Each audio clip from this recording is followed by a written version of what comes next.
Ok, bueno, vamos a comenzar resolviendo ese modelo de examen. Hablé con el docente y me dijo que al menos el examen va a ser solo de la unidad 3 y la unidad 4, ¿no? Así que nos vamos a centrar en esas dos unidades. Ok, ahorita mi pizarra.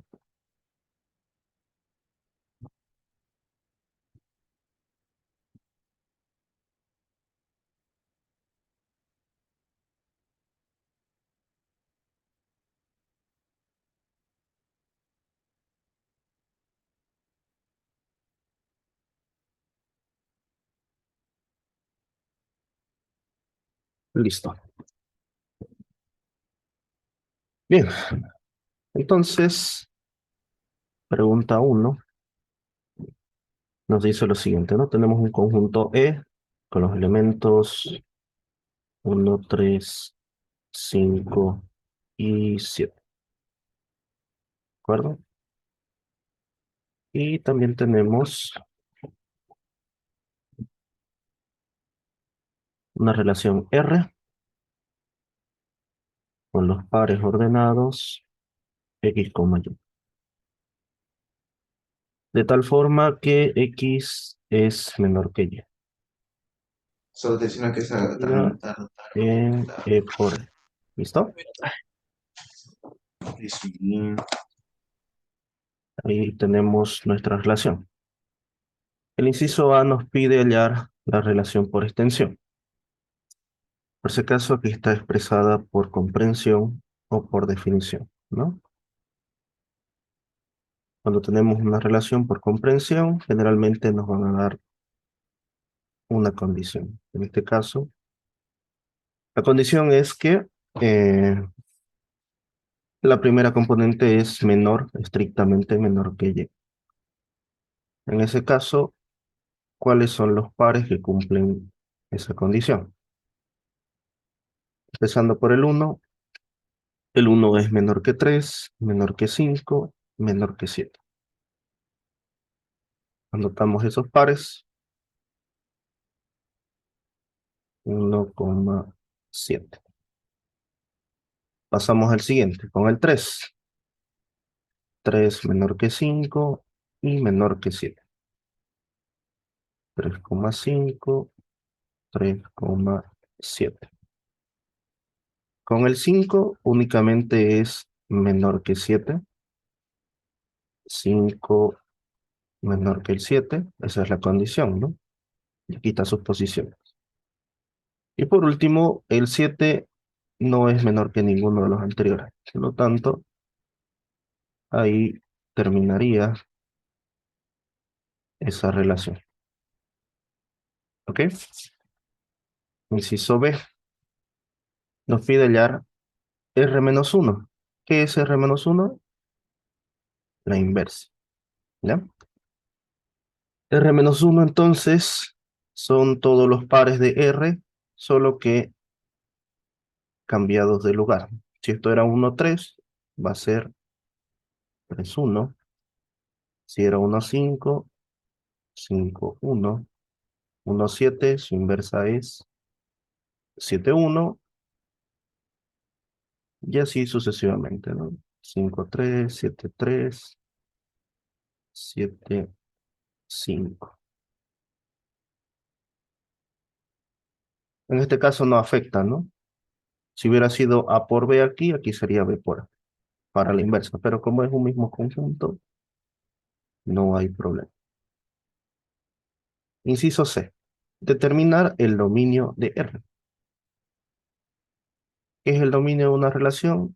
Básicamente, todas las primeras componentes de una relación. Y por primeras componentes tenemos 1, 1, 1, 3, 3 y 5. El dominio de una relación es el conjunto de las primeras componentes. ¿Cuáles son las primeras componentes? 1, 3 y 7. Y se encuentran o están contenidas en el conjunto de partida. Conjunto de partida en este caso es E. ¿Listo? Hablando del recorrido o rango, el recorrido de R son todas las segundas componentes. 3, 5, 7, 5, 7 y 7. Las voy a anotar. 3, 5 y 7 son las segundas componentes en R, donde está contenido en el conjunto de llegada. Una consulta, disculpe. ¿En el dominio de la relación 7 es dominio? No, el 7 no está en el dominio. Eh, ¿Por, por qué razón? Porque no está como primera componente, ¿no? No hay ningún par donde 7 es primera componente. Solo pero ahí en el tenemos estos dominio de acá. usted escribió 7 como dominio de Ah, otras relaciones. perdón, perdón, perdón. Sí, sí, aquí es 5, ¿no? Gracias por la corrección. Ahora sí, está corregido, gracias. 3, 5 y 7 y contenido en E. Ok, sí, es el sueño, ¿no? Inciso E. Esto de acá, esta R con una barrita, es el complemento. Complemento de R. Si este es nuestro universo, el complemento de R vienen a ser todos los pares que se encuentran en E por E, pero que no pertenecen a R. Esa es la definición de un complemento. En ese caso sería 1,1. Básicamente los pares que no son menores, ¿no? Es decir, si X no es distinto a Y, entonces XY pertenece a R complemento, ¿no? Es una negación. Si X no es menor que Y, pertenece al complemento. Y en esos casos tenemos 1,1, 3,1, 3,3, 5,1, 5,3, 5,5. Y con el 7 están todos, ¿no? 7 no es menor que 1, no es menor que 3, no es menor que 5 y no es menor que 7. Contenido en E por E. Fácil de verificar también. Tenemos 1, 2, 3, 4 elementos. El universo E por E va a tener 16 pares. Recuerden, el total de elementos del universo era cardinal de un conjunto más el cardinal de su complemento, ¿no? En pocas palabras, si yo cuento, aquí tenemos 6, 6 pares para R. Abajo, para completar, deberían haber 10 pares. 1, 2, 3, 4, 5, 6, 7, 8, 9, 10. Sí, estamos bien. Y efectivamente, si ustedes observan, si ustedes juntan R, es decir, hacen la unión de R con R complemento, van a obtener el universo E por E. Inciso F. Determine la matriz de R. Matriz de R es una matriz booleana, ¿ya? Una matriz booleana que va a tener un tamaño de 4 por 4. ¿Por qué 4 por 4? Porque aquí tenemos 4 elementos. Generalmente, esta matriz la vamos a utilizar también en algunas operaciones más adelante, ¿no? Pero ya no matrices booleanas. Son matrices con números reales, ¿no? En el caso de las matrices booleanas, solamente tienen unos y ceros. Uno, si el par formado en IJ, pongámoslo así, el elemento A sub I con A sub J pertenece a la relación. y 0 si el elemento a sub i a sub j no pertenece a la relación, ¿no? Y los ordenamos. Esta primera fila va a ser 1, esta 3, esta representa 5 y esta representa al 7. Esta primera columna representa al elemento 1, al elemento 3, al elemento 5 y al elemento 7. Entonces voy a juntar 1,1 está presente en R, no está presente, se coloca un 0. En cambio, 1,3 sí está presente, 1,5 también está presente, 1,7 también está presente.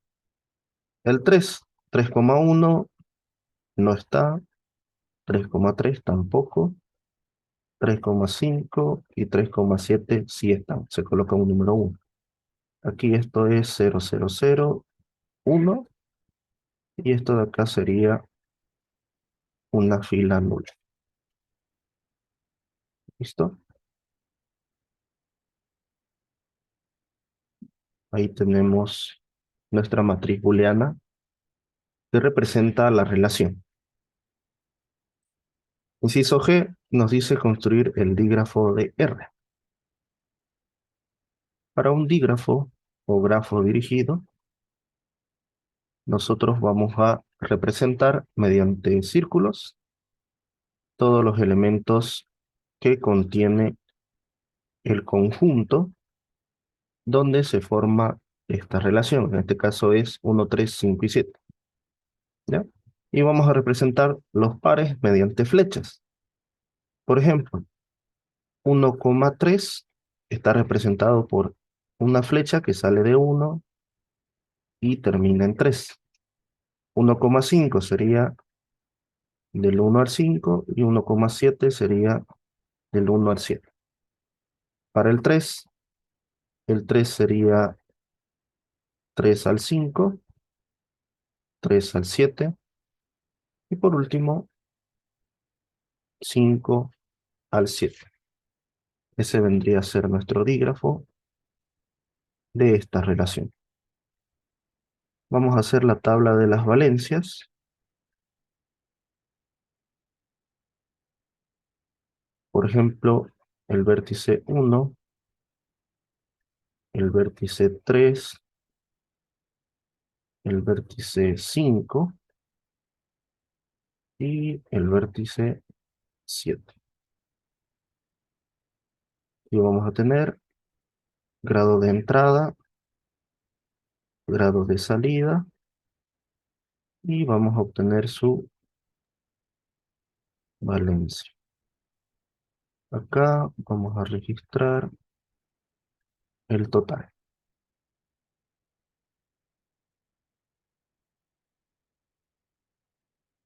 Aquí tenemos los vértices y aquí tenemos los grados.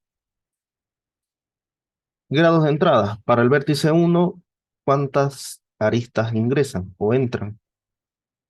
No entra ninguna y salen 1, 2, 3 aristas. Su valencia es la suma de ambos, 3. En el caso de 3, 3 tiene una entrada y 2 salidas, ¿no? 1 y 2. Su valencia también es 3. En el caso del vértice 5, tiene 2 entradas y solamente una salida hacia 7.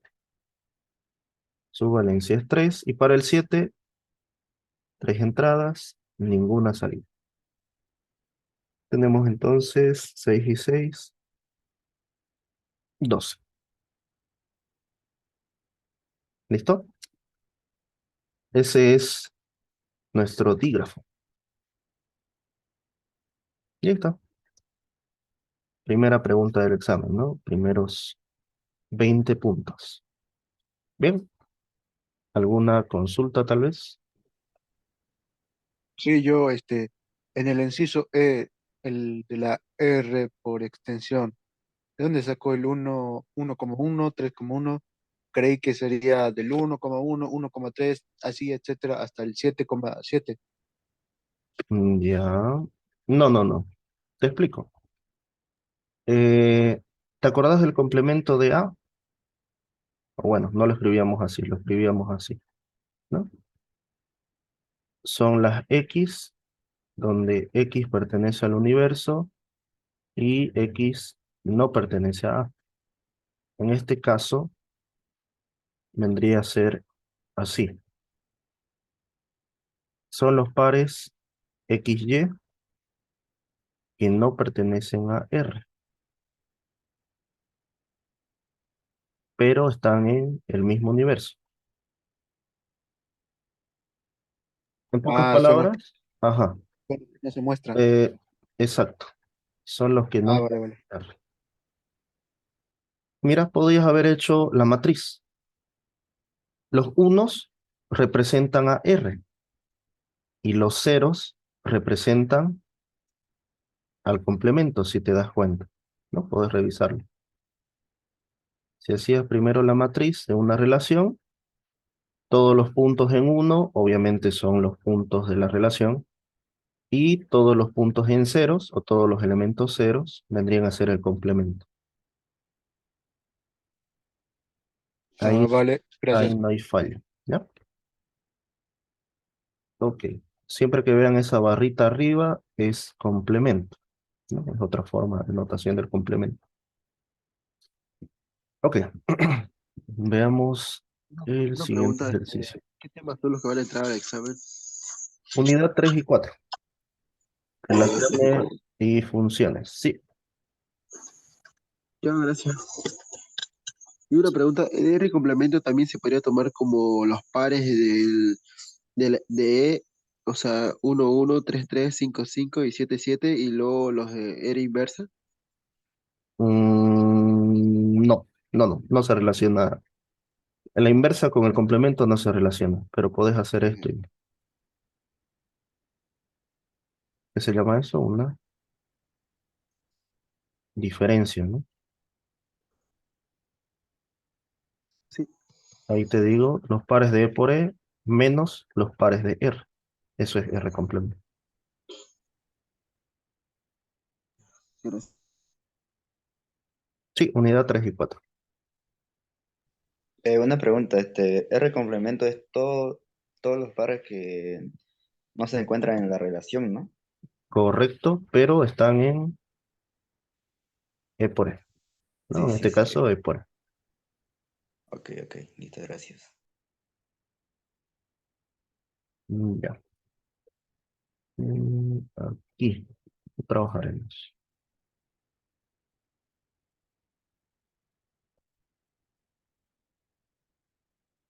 Lo más probable es que sí entre una demostración de relaciones, ¿no? En este examen, por ejemplo, hay una demostración que vamos a hacer. Es la pregunta 4. De la pregunta 2. Dice tema de cerraduras, ¿no? Es parte de la unidad 3. El inciso A me pide construir un conjunto A, donde me dice qué son estas barritas, el número de elementos, ¿no? El cardinal de A tiene que ser 4, es decir, que A va a tener 4 elementos. Podemos escoger cualquiera. Puede ser directamente 1, 2, 3 y 4. O si quieren variar, puede ser, qué sé yo, las letras de su apellido, para que no piensen que copien, ¿no? Que generalmente ponen todos lo mismo y levanta sospechas de copia, ¿no? Pero igual, si hay sospechas, les va a preguntar después en la pizarra cómo se resuelve para asegurar su nota. Entonces voy a usar 1, 2, 3 y 4. Pueden usar cualquier elemento, bueno, cualquiera de los elementos que quieran y la condición es esa. 4 elementos. 1, 2, 3, 4. Inciso B, una relación en A por A y nos dice que no sea transitiva. Entonces, vamos a hacer lo siguiente. Y 5 pares. ¿Listo? Vamos a usar 5 pares. Bueno, la forma más sencilla de hacer una relación que no sea transitiva,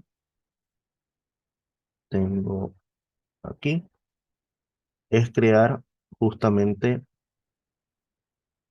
esto de aquí, ¿no? 1, 2, 2, 4, deja de ser transitivo. Ahora, me pide que sea 5. Voy a tratar de dejar al menos uno o más de los vértices como si no estuviera comunicándose con ninguno.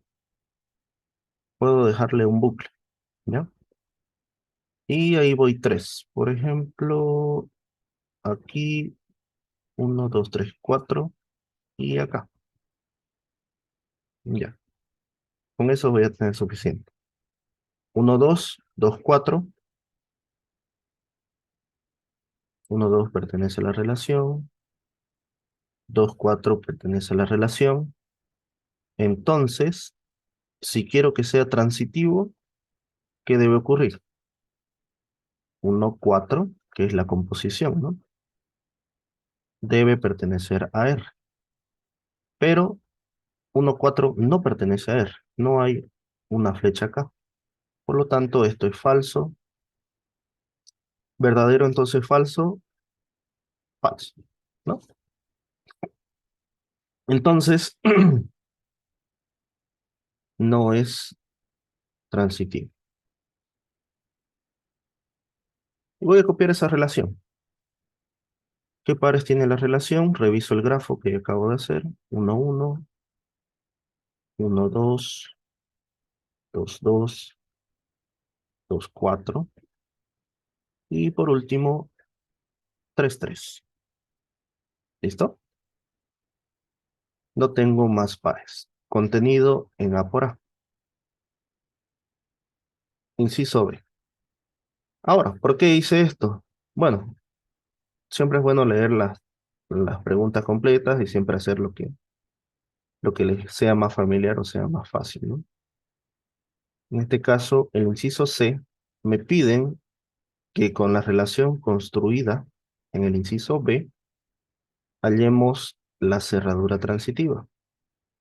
Entonces, ¿qué es lo que yo hago? Sencillo, voy a tratar de que la menor cantidad de pares transitivos se generen. En este caso, el único par que nos falta es este de aquí, ¿no? Lo voy a pintar con rojo. Es el único que falta. Y en teoría no se debería generar otro par transitivo. ¿Cómo me aseguro de eso? Sencillo, como necesito rellenar pares, voy a rellenar R con bucles y voy a tratar de aislar un elemento. En este caso, esto me sirve para hacer más fácil el algoritmo de Warsaw, ¿no? Con ese objetivo. Los minutos que ahorren haciendo el examen pues son vitales, ¿no? El examen es bastante largo y solamente tienen 1 hora para resolver. Entonces, lo que yo hice es básicamente aislar el 3. El 3 no se relaciona más que consigo mismo. Ahí tengo un par. Y luego he relacionado 2 bucles. Y para que no sea transitivo, tengo estas 2 relaciones. 1, 2 y 2, 4. Con eso de ahí, la relación deja de ser transitiva. Y por lo tanto, esta relación no es transitiva. Es decir, que cumple con las 2 condiciones. No es transitiva y tiene 5 pares. Ahora, en el inciso C, me piden hallar la cerradura transitiva. ¿Cuál será esa cerradura? Obviamente, de esa relación. Y me dice utilice el algoritmo de Warshall. Bien, entonces vamos a explicar el algoritmo de Warshall.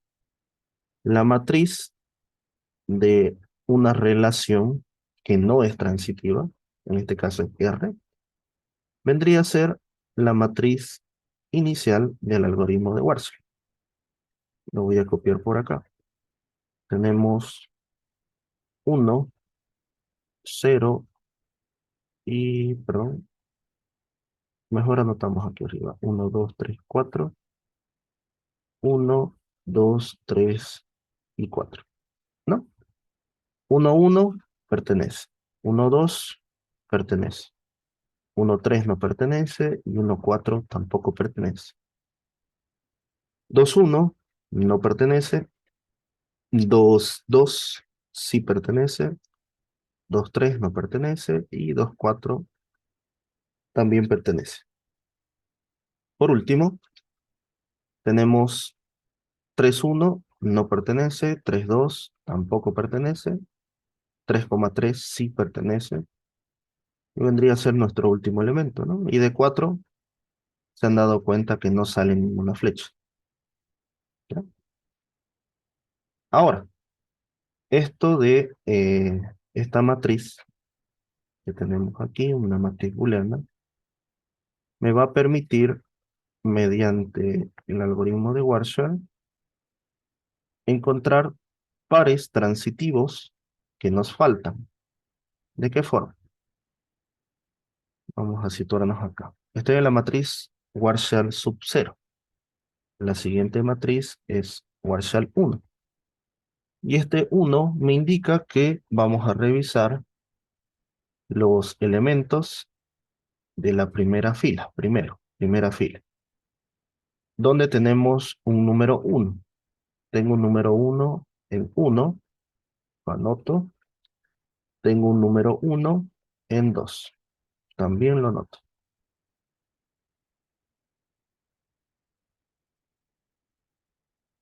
De esa forma. ¿Listo? Ahora, listos, tenemos listos los elementos de la primera fila. Toca revisar la primera columna, de esta forma. Donde tengo 1, únicamente acá, ¿no? El resto es 0, 0, 0, 0, 0. Entonces, ¿qué pares transitivos se pueden formar? Me dice, revise el par 1, 1 y revise el par 1, 2, que son pares transitivos. 1, 2 y 1, 1 ya están acá. Por lo tanto, no faltan pares. Cuando no faltan pares, ¿qué es lo que se hace? Agarramos la matriz y la copiamos tal y cual, ¿no? No se ha modificado nada. Ahora, para la matriz de Warshall 2, el índice de la matriz de Warshall me indica la fila y la columna que vamos a analizar. En este caso voy a analizar la segunda fila, ¿no? Revisemos la segunda fila. Donde hay un número 1, reviso que para 2 hay un número 1 y para el 4, ¿no? Aquí está. Anoto 2 y 4. Bien, ahora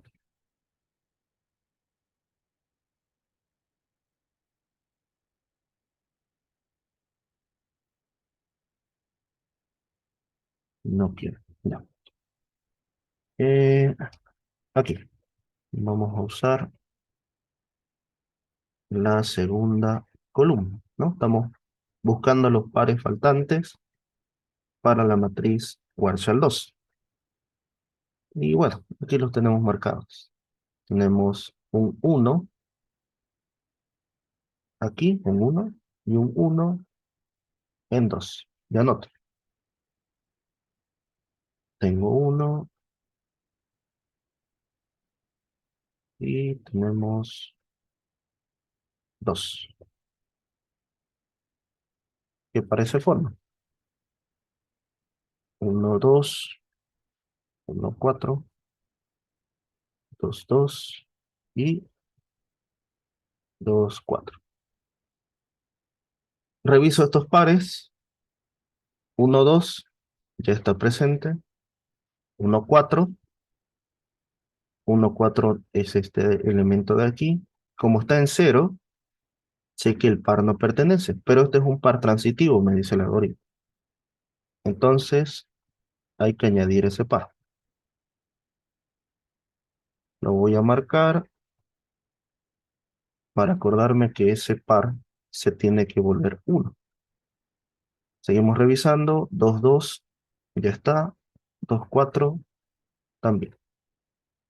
Entonces, tengo la matriz, ¿sí?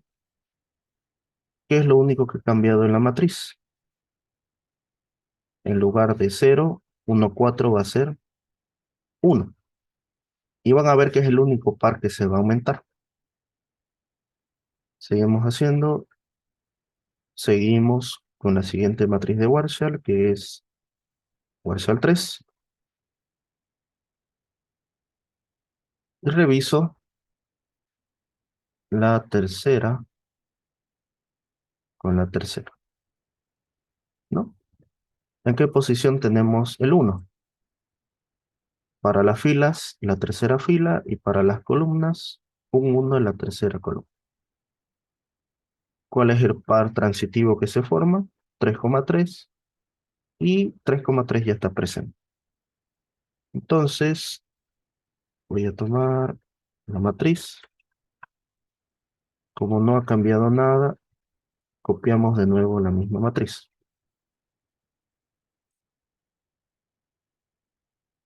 Tenemos la matriz de Warshall 3, nos toca la matriz de Warshall 4. Y vamos a revisar la cuarta columna y la cuarta fila. Si revisamos la cuarta columna, tenemos un número 1 acá. Tengo otro número 1 aquí. 1 y 2. Pero se habrán dado cuenta que aquí no existe ningún par donde 4 sea primera componente, ¿no? Por lo cual esto es una fila nula.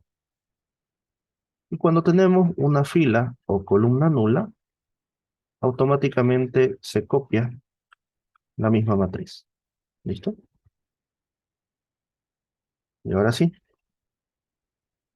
Una vez que no tenemos más columnas ni más filas, es decir, que llegamos a n, a Warshall n, esa matriz es la matriz de la cerradura transitiva.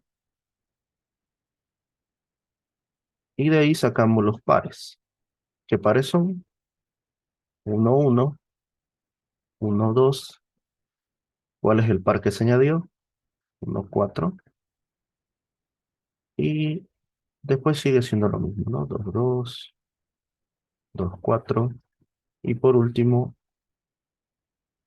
3, 3.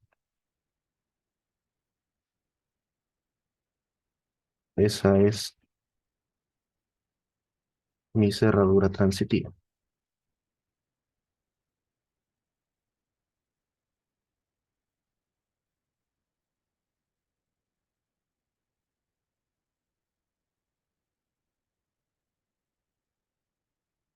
Ahí está. ¿Listo? Esta sería la respuesta de C. Esta es la cerradura.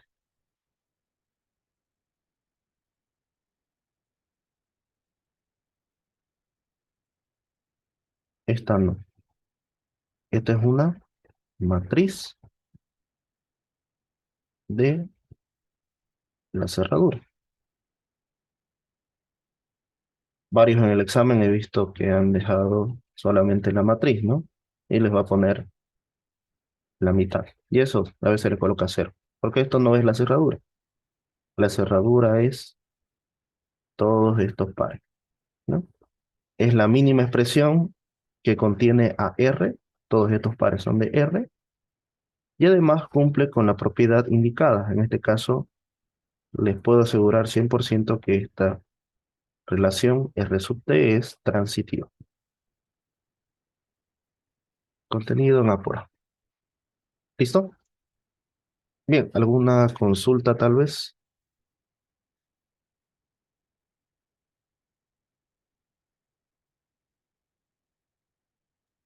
¿Será que puedes Yo, explicar lo último, por favor? ¿Cómo sacó Eh, la relación? claro, la relación la hemos sacado de la matriz, donde se forma un par, donde hay uno, se forma el par para RT en este caso. ¿No? Eh, a ver, lo, lo tenemos así, ¿no? 1, 1 es este elemento, ¿no? Fila 1, columna 1. Este elemento es fila 1, columna 2 y representa el elemento 1, 2. Esto de aquí, primera fila, cuarta columna, está en 1, sería 1, 4. Y así sucesivamente. 2, 2, 2, 4 y 3 y 3, ¿no?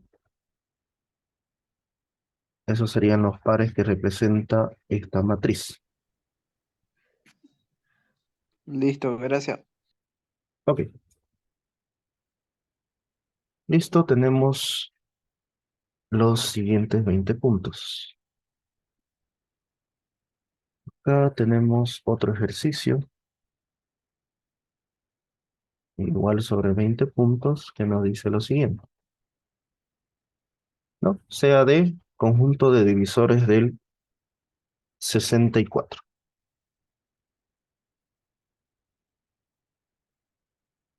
De 64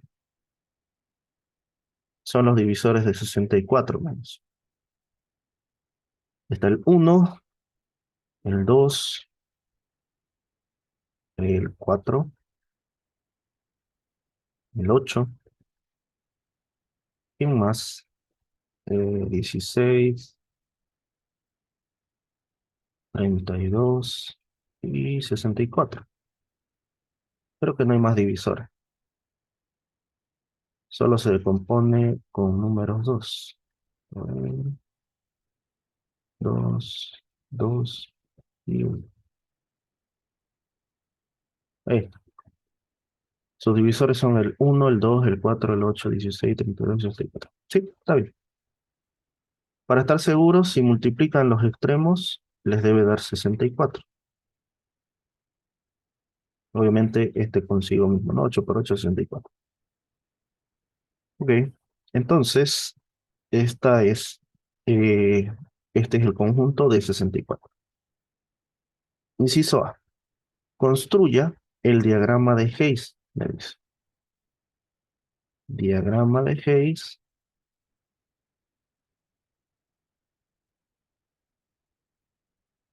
donde el conjunto o los elementos son el conjunto de 64 y la relación que existe es ese símbolo. Igual lo vimos anoche, ¿no? Es divide A.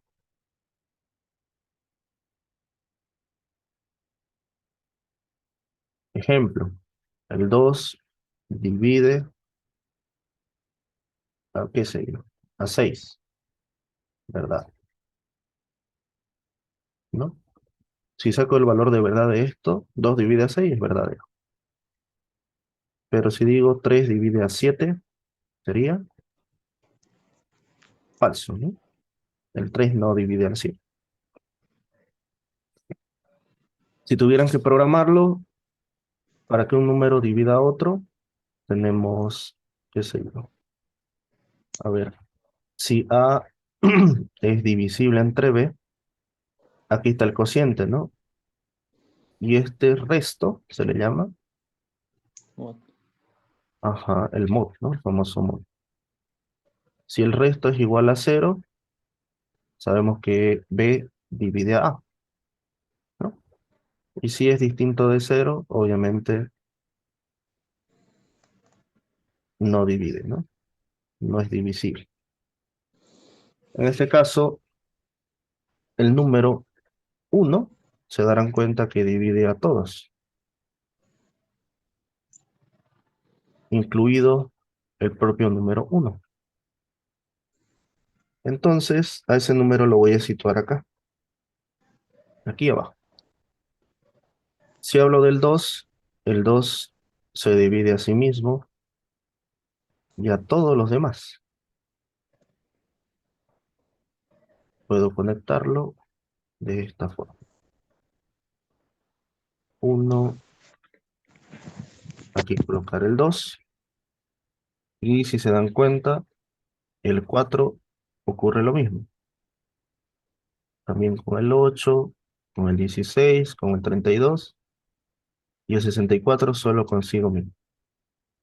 ¿Cómo se dibuja este diagrama?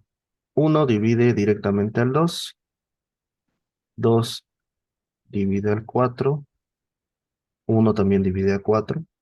Vamos bien. Si coloco aquí el 8, 1 divide al 8, 2 divide al 8, 4 divide al 8, 8 divide al 8. Vamos bien. Después el 16 lo divide en todos los anteriores. Me falta espacio, creo. Más toca el 32. Y por último, el 64. ¿No?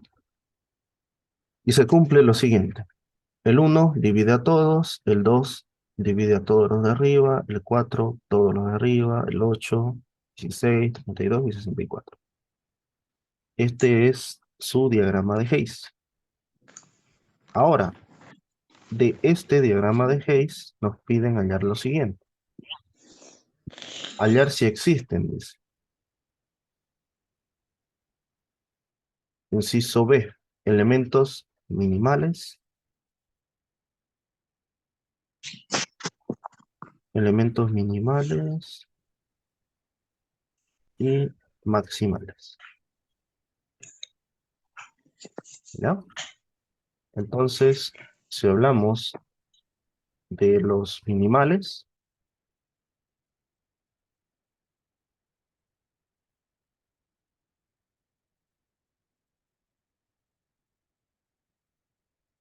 son aquellos elementos que no tienen otro elemento por debajo de ellos.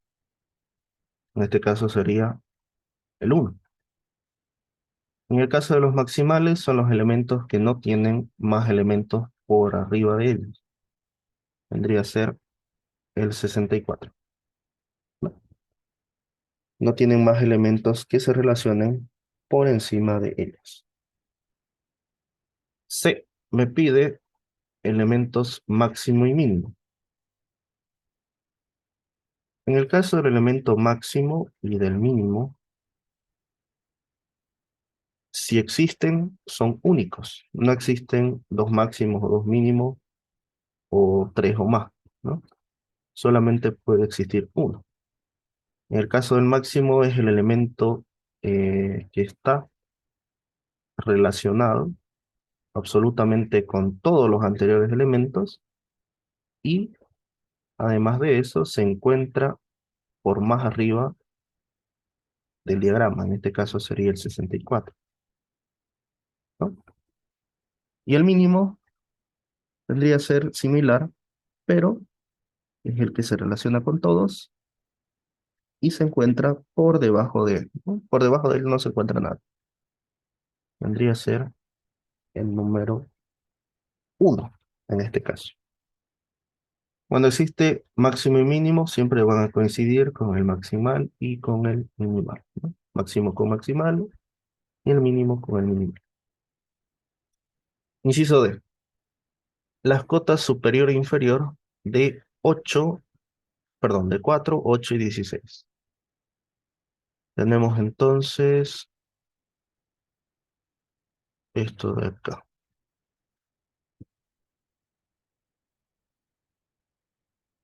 Eso de ahí es B, ¿no?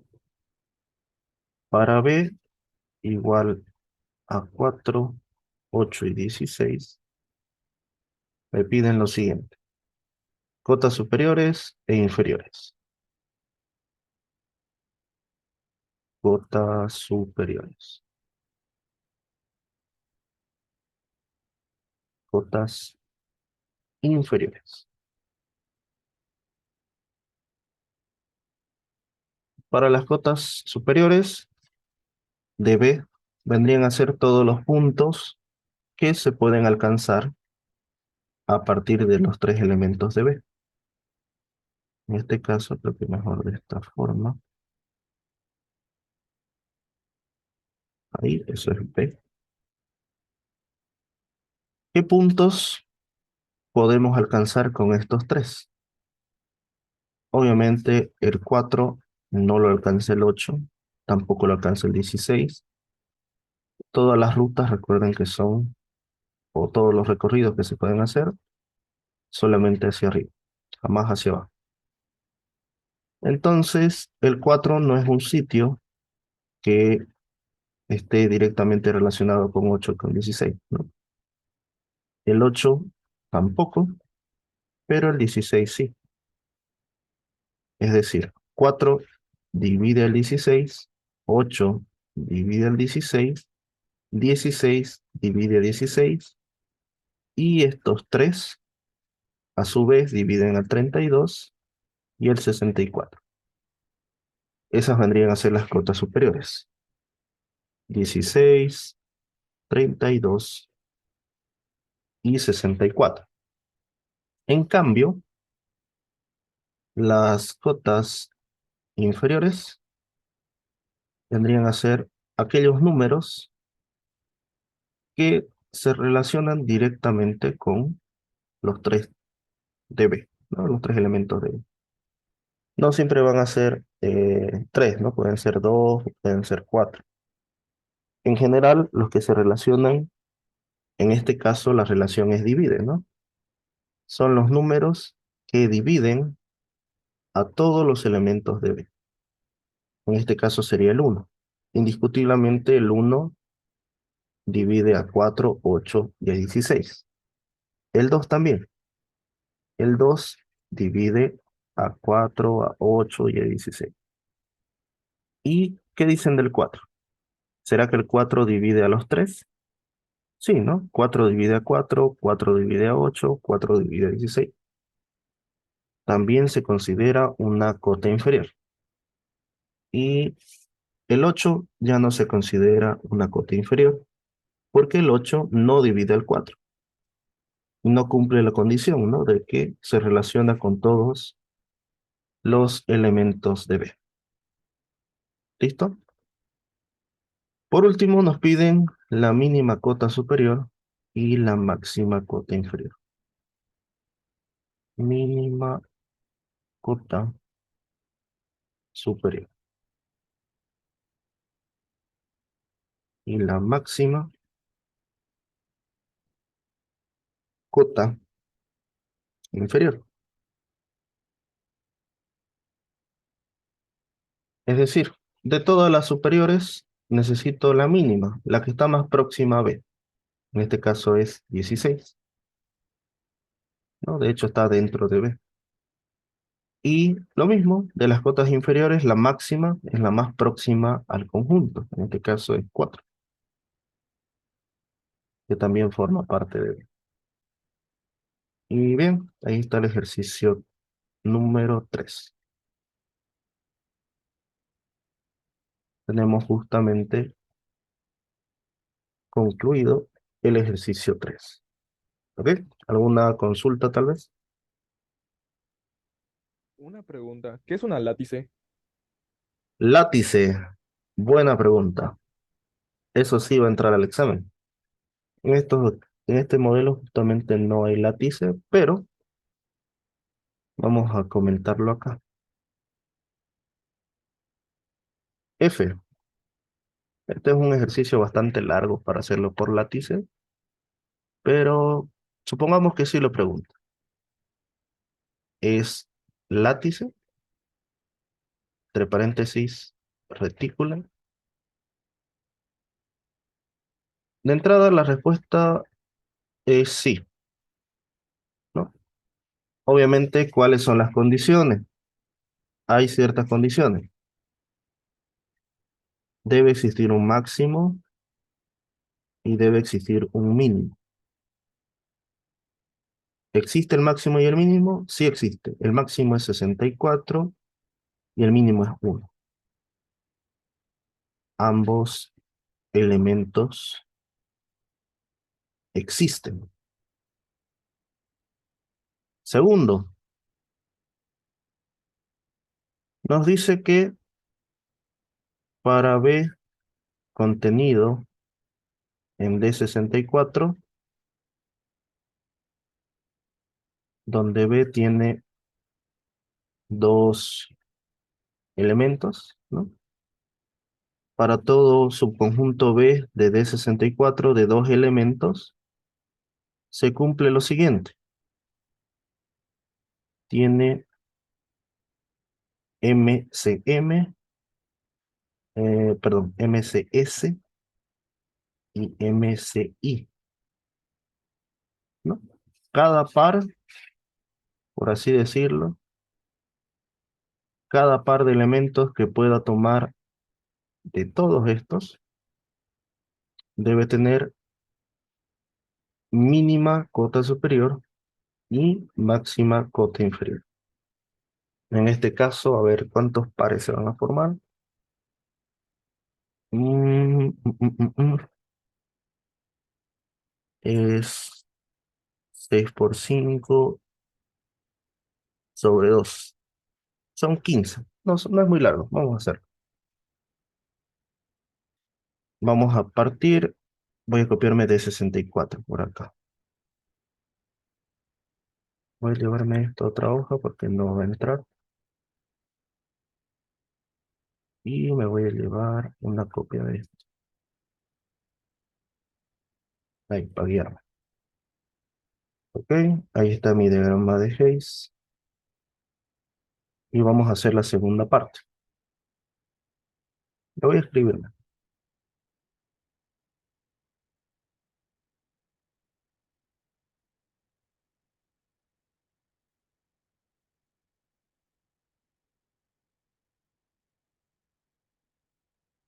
Cada par o todo par de elementos de D64 tiene mínima cota superior, tiene máxima cota inferior.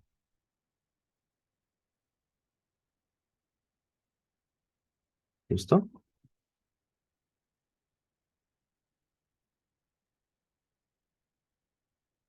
Voy a hacer más pequeño.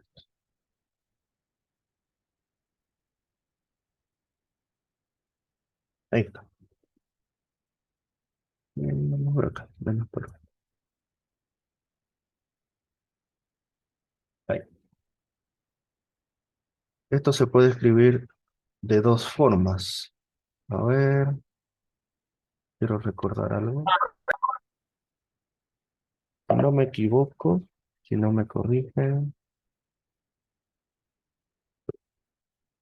una cota superior. Símbolo. No recuerdo si es hacia arriba o hacia abajo.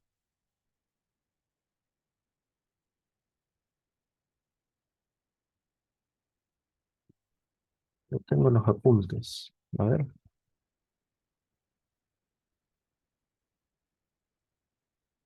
Victorio.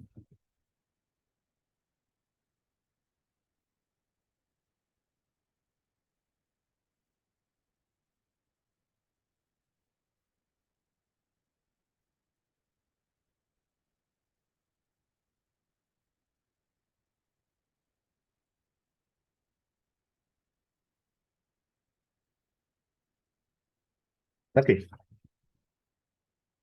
Mínima cota superior de A, B, ¿no? Recuerden que esto se aplica a un conjunto.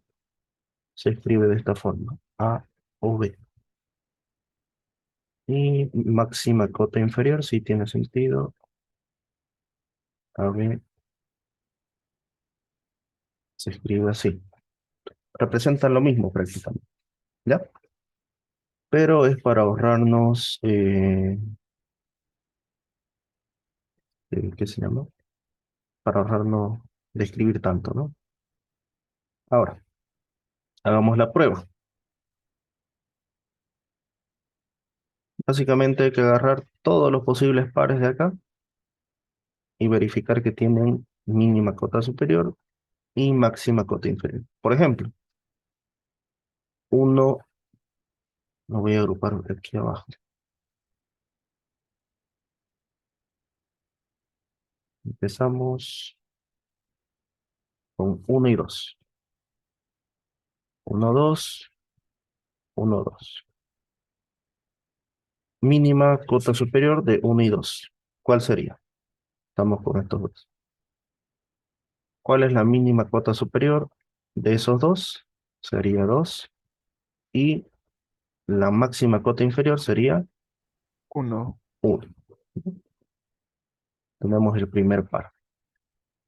Segundo par, probamos con 4. De la misma forma. Entre estos dos, ¿cuál es la máxima cota inferior? Sería 1. Y la mínima cota superior sería 4. Y así van a ser con todos los elementos de 2 en 2.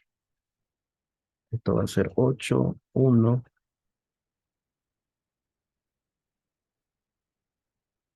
Aquí esto es 16, esto es 1. Sucesivamente. Después van a probar con el 2. Ya no pruebo con el 1, porque ya lo tengo. Tampoco con el 2, ¿no? Probamos con el siguiente, con el 4. 2, 4. Mínima cota superior es 4. Máxima cota inferior es 2. 2 con el 8. Lo mismo. 8 y 2. Y sucesivamente. Vamos a probar con el 4. El 4 con el 2 y con el 1 ya estuvo la prueba aquí. Toca con el siguiente, con el 8. Y lo mismo. Hallan su mínima cota superior y su máxima cota inferior. Continúan. La cuestión es que el último a hacer las pruebas va a ser el 32. ¿32 con quién? Con 64, ¿no? 32 con 64. ¿Cuál es su mínima cota superior y cuál es su máxima cota inferior? A ver. Aquí sería efectivamente 64. 64 y la mínima cota inferior, perdón, la máxima cota inferior sería 32. Y está. Básicamente tiene que completar todo esto de acá. ¿Qué venían a ser? ¿Cuánto? 1, 2, 3, 4, 5, 6, 7. 7 da 2. 7 factorial, 5 factorial, 2 factorial. ¿Cuánto es eso? 7 por 6 sobre 2. 21. 21, 42 veces, ¿no? 42 veces hay que hacer eso.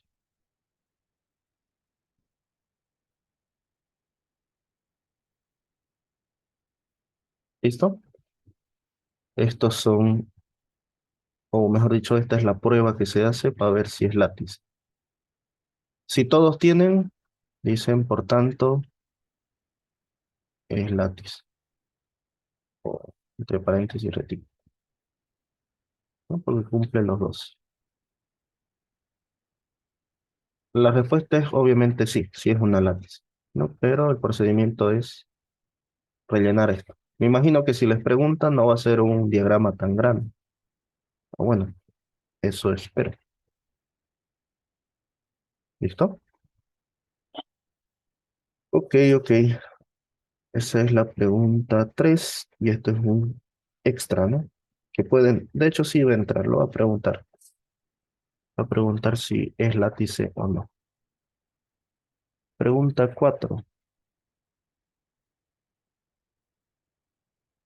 Para la pregunta 4 es una demostración que por suerte es solo de ida.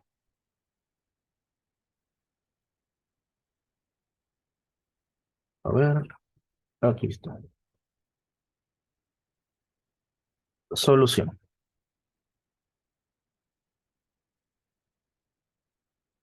Nos dice el recorrido de R intersección S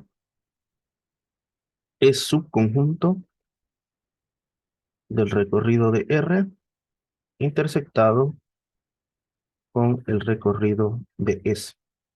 Ahí hubo un error, ¿no? Esto es así. O si quieren, ahí. ¿Ya? Esa corrección se hizo. Ahora, repaso. ¿Qué era el recorrido? ¿Son las X o son las Y? Si XY pertenece a R, Son ¿cuál las es el Y. recorrido? Componentes. Son las Y, en este caso, R está contenida en E por F. ¿Dónde está esa Y? En F, ¿no? De tal forma que algún X en E forma este par en la relación, ¿no? Esa es la condición. Para anotarme Y como parte del recorrido, algún X, ¿no? No sabemos cuál, pero algún X forma parte como primera componente del par XY en la relación. Eso como recuerdo. Ahora, esto de aquí es un conjunto, ¿no? Es un conjunto de elementos Y. Entonces, esto de aquí es como si fuera algo así. ¿A qué era equivalente esto? Que para cualquier elemento, si el elemento pertenece al primero, entonces pertenece al segundo, ¿no? Y en ese caso, con eso vamos a trabajar, con esa definición. Decimos que son Y, ¿no? Entonces, eh, para toda Y se cumple lo siguiente. Y pertenece al recorrido. Recuerden que esto es también una relación. Al recorrido de esa relación. Entonces, ¿qué nos dice? Que Y pertenece a esto de acá. El recorrido de R interceptado con el recorrido en S.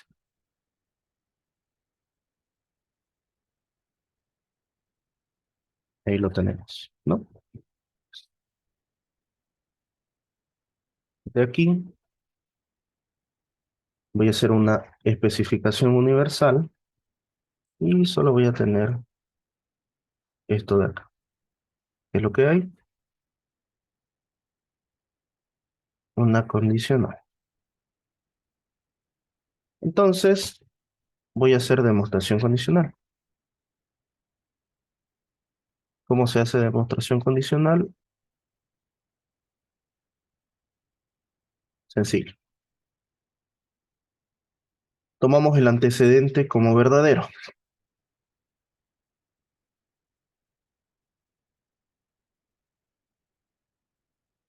Sea, dos puntos. Vamos a asumir que Y pertenece a este recorrido.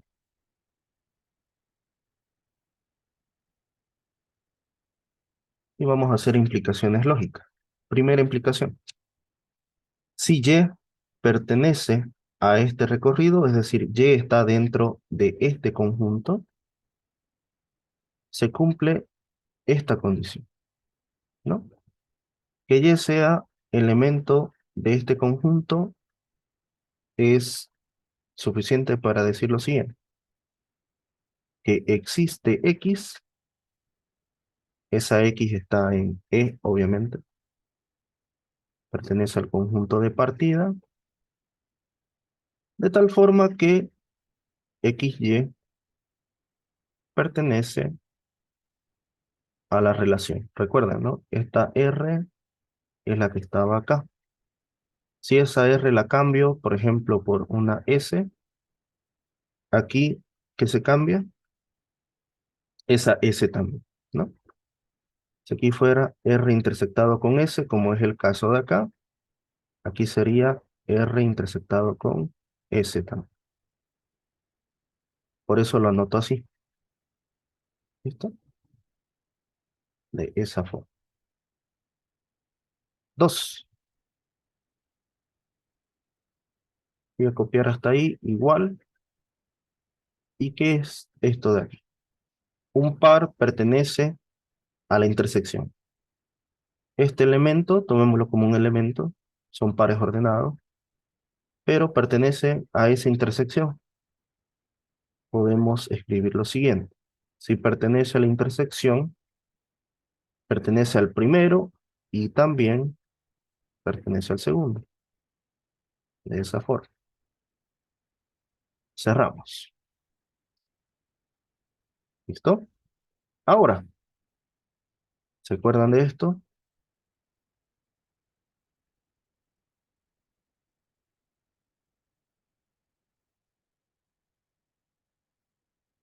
Así. ¿Esto qué implica? Se puede repartir, ¿no?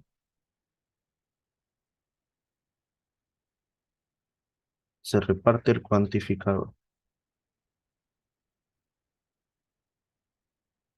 Yo lo voy a tener por aquí abajo. ¿No? Esto se llama distribución de cuantificadores. Es de la unidad 1. Entonces, ese cuantificador lo voy a repartir de esta forma. Y lo reparto acá.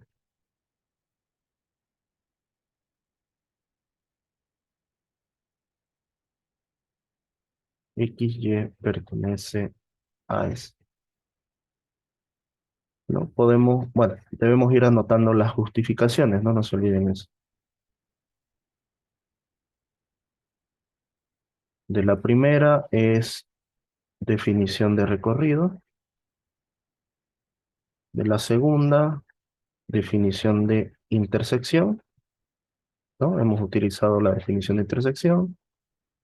Y de la tercera se llama distribución de cuantificadores, o DTC. Ahora, esto de acá es exactamente lo que teníamos acá arriba, ¿no? Que ya lo cambié. Es decir, me está afirmando que esta X existe para este par en R.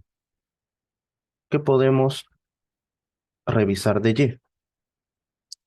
Que Y pertenece dependiendo de la posición, ¿no? ¿Dónde está Y? En segunda. Por lo tanto, pertenece al recorrido de esa relación. Y la segunda me dice, esta X existe y forma el par XY en S. Reviso Y, ¿en qué posición está Y? En segunda, entonces puedo afirmar que Y pertenece al recorrido en S. Definición de recorrido. Dependiendo de en qué posición está, vamos a ver, porque son bastante similares, ¿no? La definición del dominio del recorrido. Dependiendo de la posición de Y, vamos a decir si pertenece al dominio o al recorrido. En este caso, como es segunda componente, y si existe la primera, ¿no? Podemos afirmar que Y pertenece al recorrido. De acá ya es mucho más sencillo. Esta Y pertenece a este conjunto y la misma Y pertenece a ese otro conjunto. Entonces pertenece a la intersección. ¿Y listo? Ahí tenemos nuestra demostración.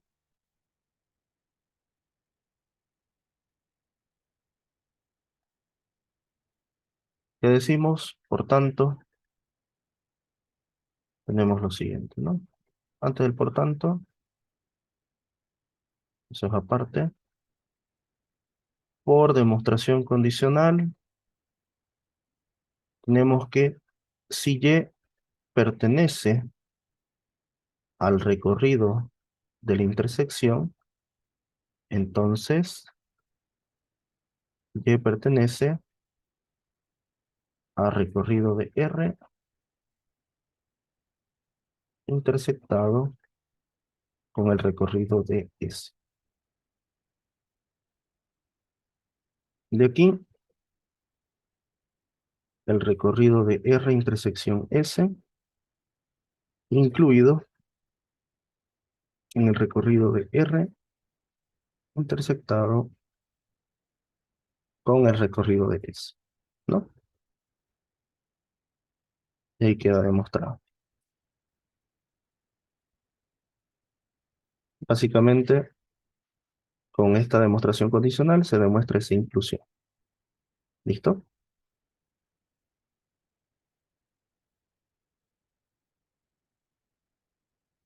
Bien, ¿alguna consulta tal vez?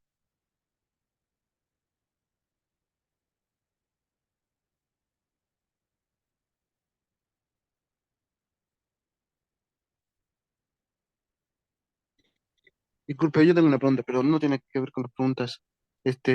Ya que como dice grabando, ¿dónde podemos ver las clases que se grabó? En el canal de YouTube, creo que está en la descripción del grupo. Si no está, Ah, ahorita vale. lo coloco. Ah, vale, ya lo revisaré. No había estado, sí. Ahorita lo mando al grupo, si no. Eh,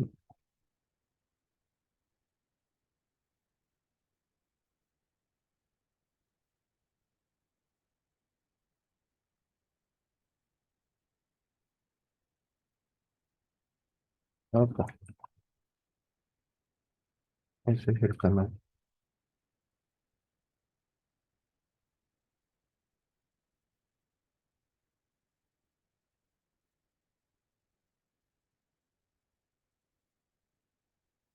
Listo. Bien, cuarta pregunta. Vamos por los 80 puntos. No, generalmente la demostración tienen que dejarla al final porque ocupa mucho tiempo. Preferible hacer los otros ejercicios.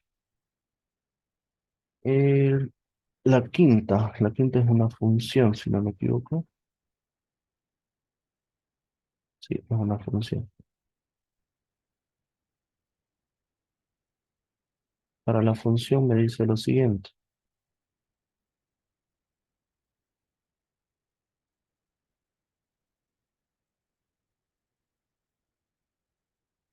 Sea f una función que está definida sobre los números reales, en los números reales, donde a cada x le corresponde f de x, un medio de x menos un tercio.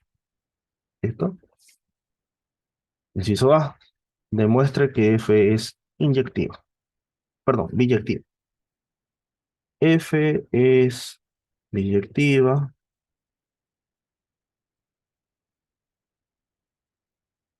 si, solo si, cumple dos propiedades, ¿no? La primera es que es inyectiva,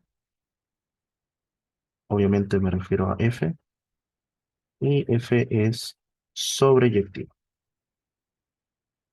Así que nuestra demostración se separa en dos demostraciones. La primera, F es inyectiva. Cuando es inyectiva, sí, solamente sí, para cualquier valor x1, x2, ¿dónde están las x? En los reales, ¿no? Que pertenece a los reales, se cumple lo siguiente. Si sus imágenes son iguales, entonces los números son iguales, ¿no? Los elementos son iguales, x1 y x2. Vamos a hacer la prueba. Si ustedes observan, esto es una condicional, ¿no? Tomamos el antecedente. F de x1 es igual a f de x2. Primero, ¿cómo se define f de x1? Si aquí tengo f de x, ¿cuánto sería f de 1? Reemplazamos, ¿no? 1 sobre 2 por 1 menos 1/3. Si tuviera f de 0, ¿cuánto sería? 1/2 por 0 menos 1/3, ¿no? Y ahí se calcula. Entonces, f de x1 es 1/2 de x1 menos 1/3 y debe ser igual a f de x2. F de x2 es 1/2 x2 menos 1/3. Hemos usado f de x, ¿no? Definición del problema. Vamos a sumar 1/3 a ambos lados. Nos va a quedar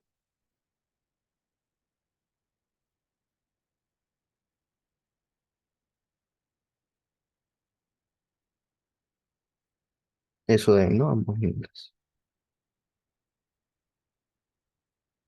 Tercero, si multiplico por 2, nos va a quedar x1 igual a x2.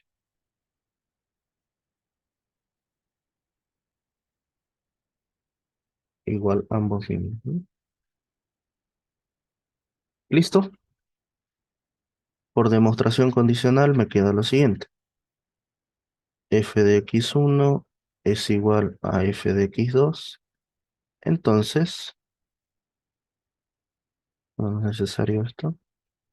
X1 igual a x2. ¿Ok? Por tanto, F es inyectiva.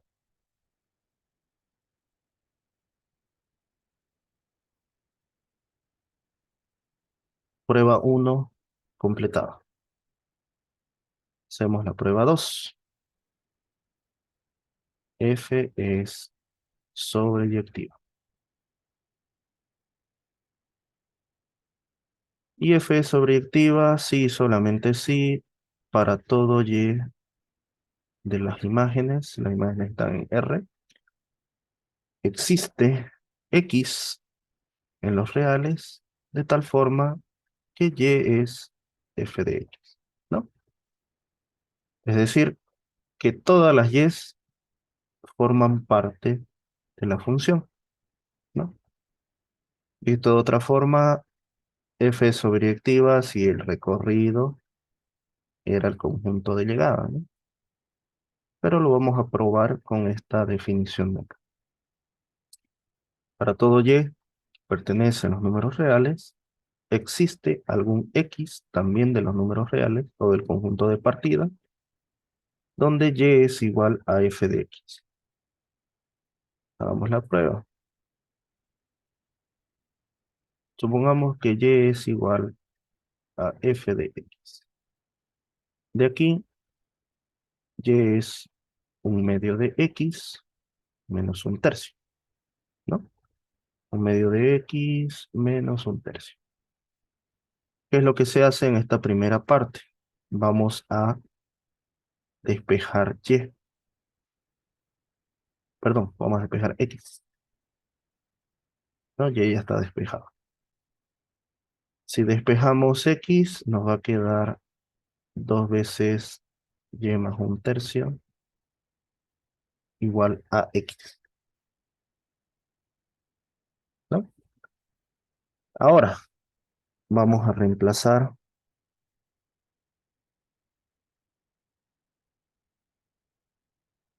X. Y es igual a F de 2 veces Y más 1/3. Veamos qué pasa.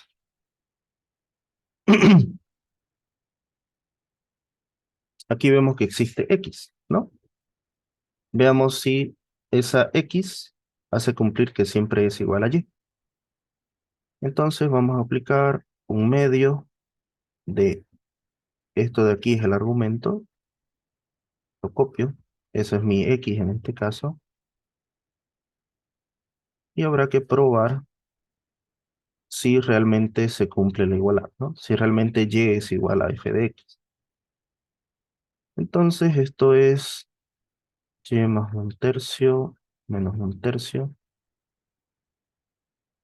Y igual a Y. Por tanto, Y es igual a F de X. ¿Listo? Para algún X en los reales, todo Y en los reales, ¿no? Por lo tanto, esto es lo siguiente. F es sobreyectivo.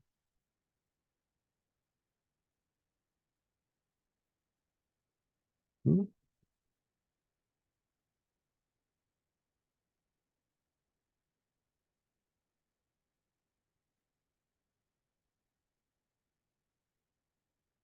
Ahí.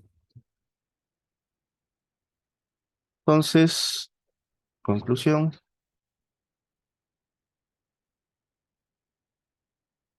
De 1 y 2, afirmamos, es decir, como es inyectiva y biyectiva, F es, perdón, inyectiva y sobreyectiva, nos da que F es biyectiva. Listo. Y el inciso B me pide la función inversa. Esto puede ser una trampa, por si acaso. Observación. La inversa de F es función si y solo si F es biyectiva.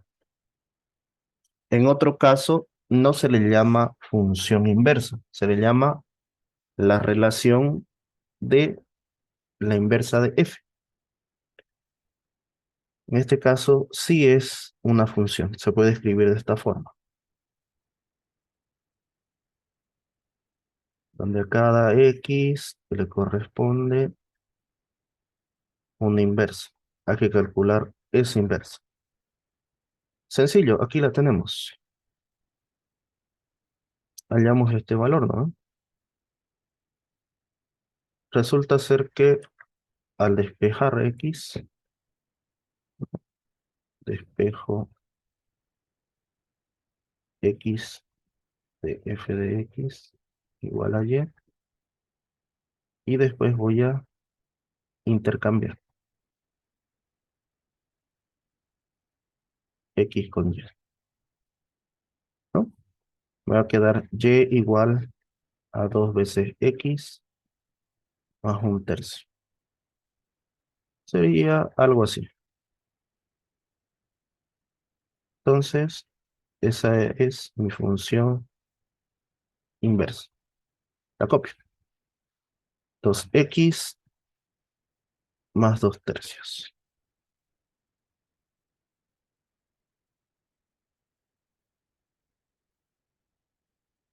Listo.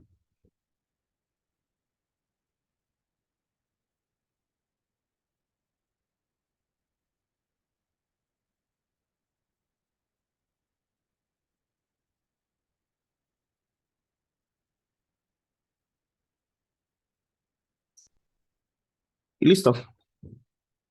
Ahí tenemos las 5 preguntas completadas. Bien. ¿Alguna pregunta tal vez?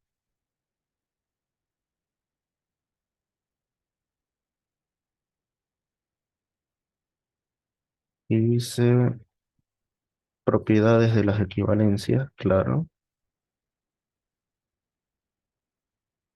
Ok. Sí, esta es la inversa, ¿no? Función inversa de f. Y decimos que la inversa de f no siempre va a ser una función. Es función si solo si la función original, es decir, f es biyectiva, ¿no? Como es biyectiva, estamos 100% seguros de escribir en esta notación. Si no fuera biyectiva, la inversa no siempre, o mejor dicho, no va a ser una función.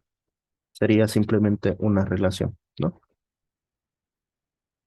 Una relación y no una función. Ok. Compañera pregunta lo siguiente. ¿Qué es una relación de equivalencia? Sencillo. Decimos que una relación es de equivalencia si cumple estas 3 propiedades. R es reflexiva. Cuando es reflexiva, para todo X en A,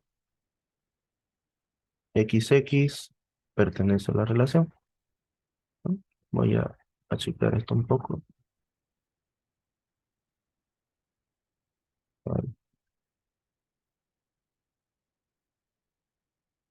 2.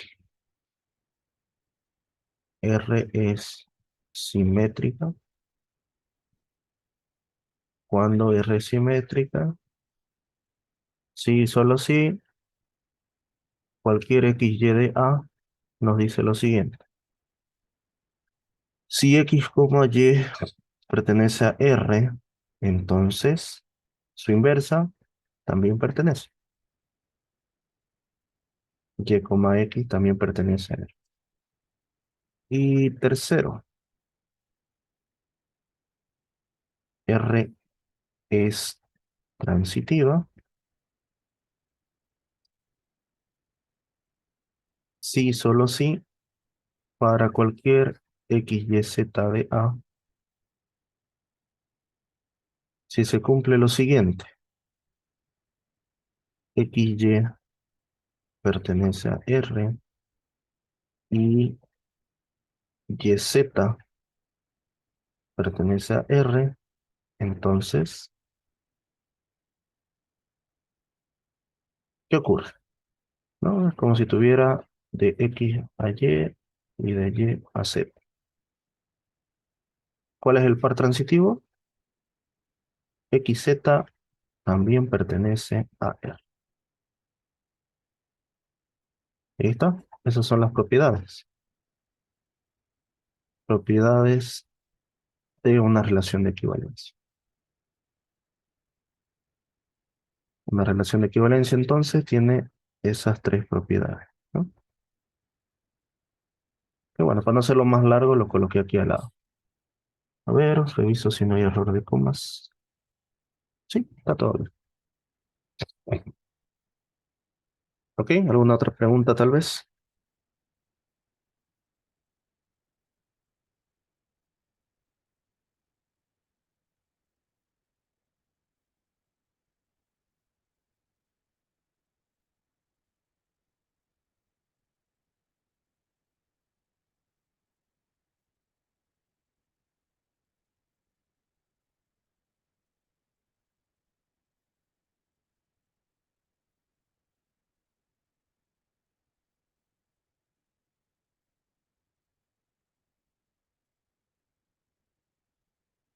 Bien. Entonces, eso es el avance por hoy. Nos vemos el día de mañana igual. Me imagino que un poco más temprano, como mañana es feriado. Les paso el enlace, me imagino de que esté con más, bueno, despierto más que todo, ¿no? Ok, voy a dejar de grabar.